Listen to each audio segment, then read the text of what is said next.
भगवान बुद्ध कहते हैं, तुम अपने भविष्य की चिंता मत करो, वर्तमान में जियो और अपने वर्तमान को सुधारो। तुम्हारा भविष्य अपने आप सुधर जाएगा। महात्मा बुद्ध के इन विचारों से प्रेरित एक कहानी आपको सुनाती हूँ।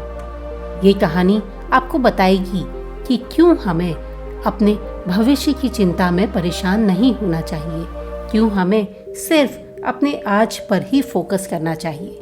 तो चलिए कहानी शुरू करते हैं। एक बार मृत्यु के देवता ने अपने एक दूत को पृथ्वी पर भेजा, जहाँ पर एक स्त्री मर गई थी।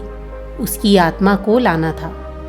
देवदूत धरती पर आया, लेकिन चिंता में पड़ गया, क्योंकि 3 छोटी छोटी जुड़वा बच्चियां उस मृत स्त्री के आसपास थीं। चीख पुकार हो रही थी। एक छोटी बच्ची अभी भी उस मृत स्त्री के स्तन से लगी हुई थी। दूसरी बच्ची रो रो कर सो गई थी और उसकी आंखों के पास अभी भी आंसू पड़े हुए थे। तीसरी बच्ची भूख से जोर जोर से रो रही थी, चिल्ला रही थी। यह स्थिति देखकर वह देवदूत विचलित हो जाता है। उसे पता चला कि इस स्त्री का पति पहले ही मर चुका है और परिवार में कोई और भी नहीं है।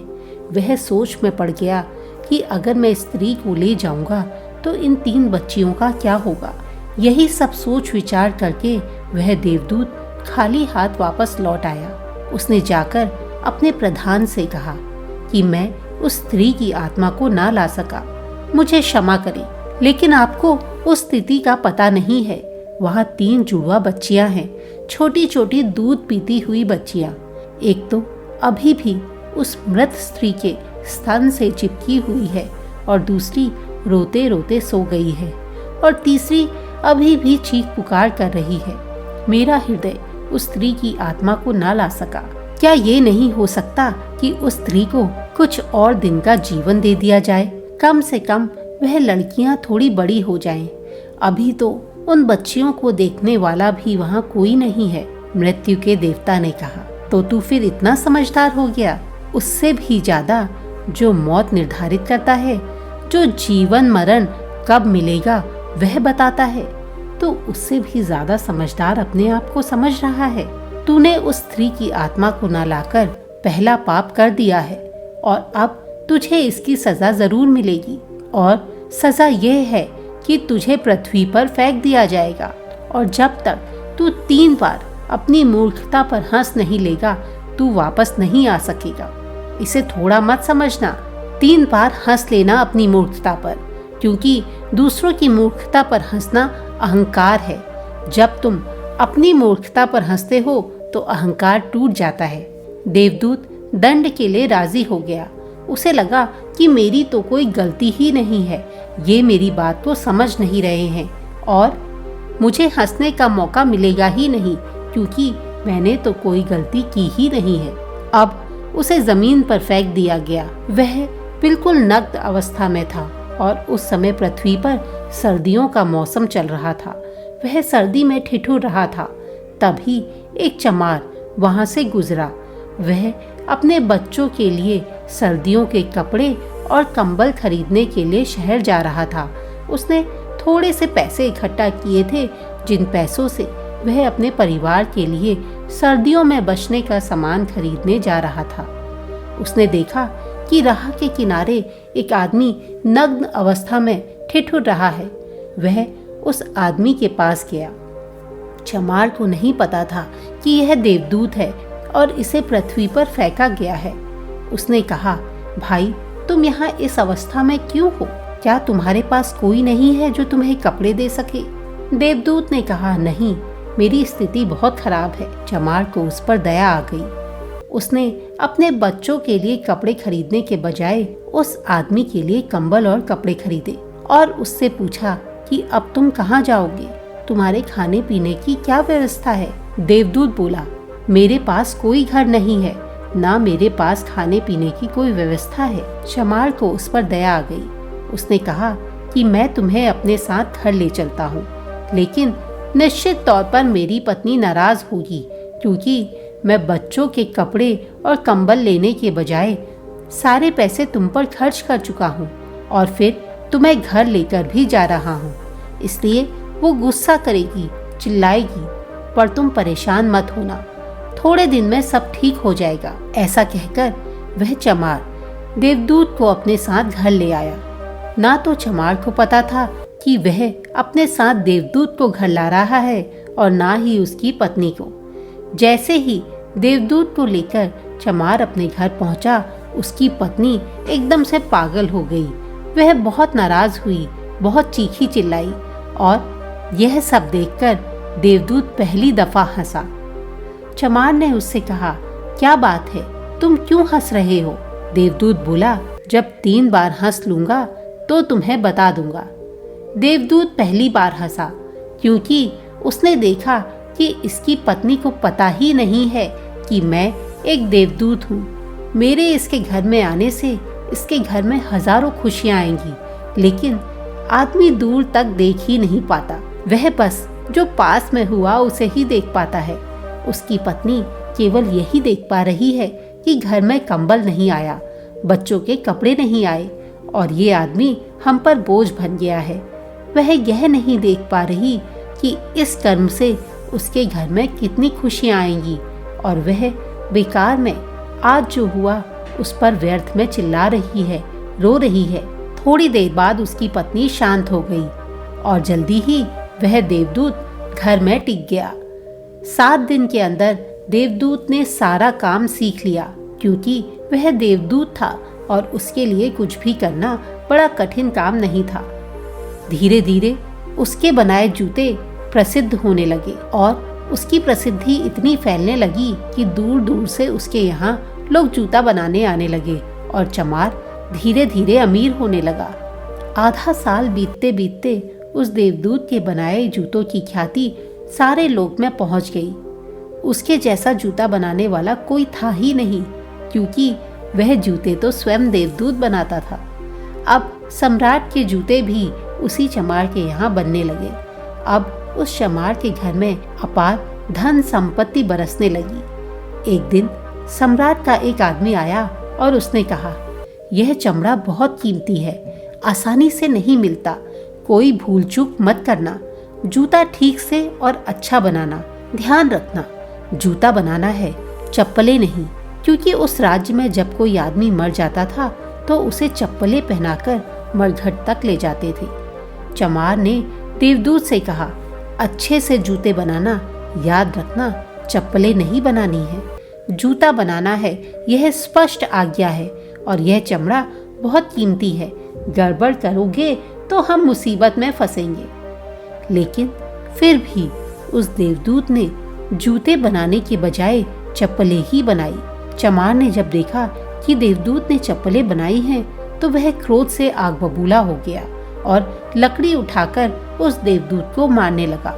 चिल्लाने लगा कि तू हमें फांसी पर लगवा कर ही रहेगा। तुझे कितनी बार कहा था कि जूते बनाने हैं, फिर भी तूने चप्पलें बना दी। यह देखकर देवदूत खिलखिलाकर हंसने लगा। तभी सम्राट के यहाँ से एक आदमी भागता हुआ आया और उसने कहा, जूते मत बनाना, चप्पलें बनाना, क्योंकि सम्राट की मृत्यु हो गई है। भविष्य अज्ञात है, सिवाय उसके और किसी को नहीं पता, और आदमी तो अतीत के आधार पर निर्णय लेता है। सम्राट जिंदा थे तो जूते चाहिए थे, मगर अब मर गए तो चप्पलें चाहिए। अब वह चमार उस देवदूत के पैरों पर गिरकर माफी मांगने लगा और कहने लगा, मुझे माफ कर दो, मैंने तुम्हें मारा। पर उस देवदूत ने कहा, कोई हर्ज नहीं, मैं अपना दंड भोग रहा हूँ।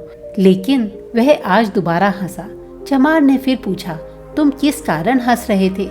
देवदूत ने कहा, जब 3 बार हंस लूंगा तो तुम्हें बता दूंगा। देवदूत दोबारा इसलिए हंसा कि भविष्य हमें ज्ञात नहीं है, इसलिए हम आकांक्षाएं करते हैं जो कि व्यर्थ हैं। हम अभिलाषाएं करते हैं जो कभी पूरी नहीं होती।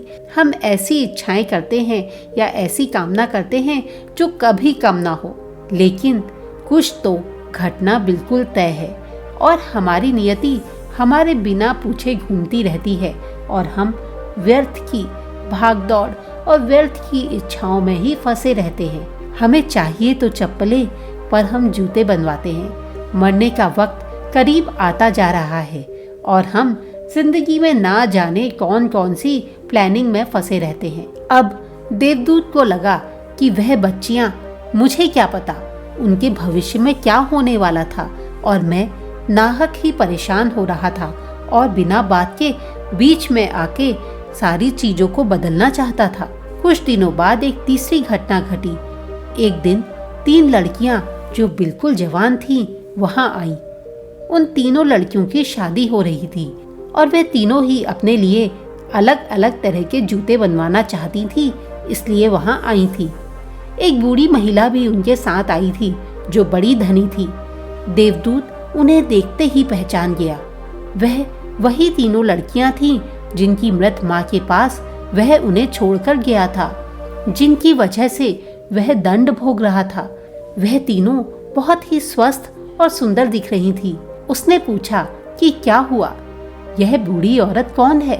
उस बूढ़ी औरत ने कहा, यह तीनों मेरी पड़ोसन की लड़कियां हैं। गरीब औरत थी, उसके शरीर में कुछ भी दम नहीं थी, दूध भी नहीं था, कोई पैसे भी नहीं थे और ना ही परिवार में कोई था, और फिर 3 जुड़वा बच्चे हो गए। वह इन्हें दूध पिलाते पिलाते ही मर गई। लेकिन मुझे दया आ गई, मेरे कोई बच्चे नहीं थे और मैंने इन तीनों बच्चियों को पाल लिया। अगर इनकी माँ जिंदा होती तो यह तीनों बच्चियां गरीबी, भूख, दीनता और दरिद्रता में पड़ी रहती। अब माँ मर गई है, इसलिए देखो इन बच्चियों का भाग्य भी बदल गया। अभी ये बहुत ही वैभव और धन संपत्ति में पड़ी बड़ी हैं।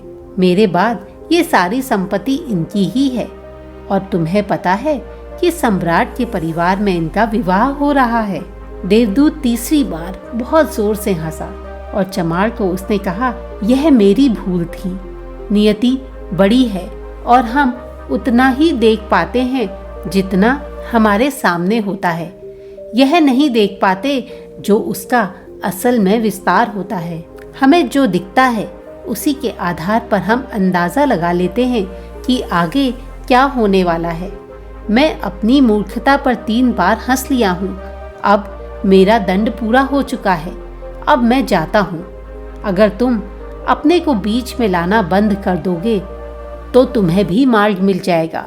जो जैसा हो रहा है उसे होने दो। व्यर्थ की चिंताओं में अपना समय मत बर्बाद करना। किसी भी परिस्थिति में अपने आप को डालकर अपने हिसाब से भविष्य को निर्धारित करने की कोशिश मत करना। जो जैसा है उसे उसी अवस्था पे छोड़ दो। वह जो ये सब करवा रहा है उसने अभी तक करवाया है तो वह आगे भी करवाएगा। उसने अभी तक जितना करवाया है उसके लिए उसे धन्यवाद करना, और जो वह आगे करवाएगा उसके लिए भी उसे धन्यवाद करना।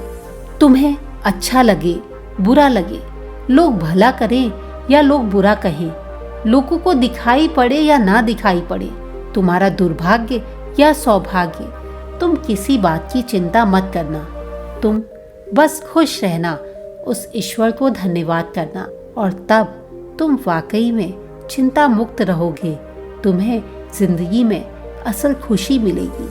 ऐसा कहकर वह देवदूत वहां से चला गया। दोस्तों, महात्मा बुद्ध भी कहते हैं कि अगर हम भविष्य की चिंताओं में ही उलझे रहेंगे तो हम अपने आज को नहीं जी पाएंगे।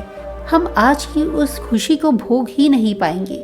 मनुष्य या तो जो बीत गया उसकी चिंता में परेशान रहता है, या तो आने वाले समय में उसे क्या करना है यह सोच सोच के अपनी जिंदगी को खराब करता है। असल मायनों में जिंदगी को जीना तो आज में जीना है। जब हम आज के बारे में सोचते हैं और आज जो हो रहा है उसमें ही खुशियाँ ढूंढते हैं तो वाकई में हमारा जीवन बहुत सफल हो जाता है। आपको ये कहानी कैसी लगी मुझे कमेंट में ज़रूर बताइएगा। अगर आपको ये कहानी पसंद आई है तो चैनल को सब्सक्राइब ज़रूर कीजिएगा।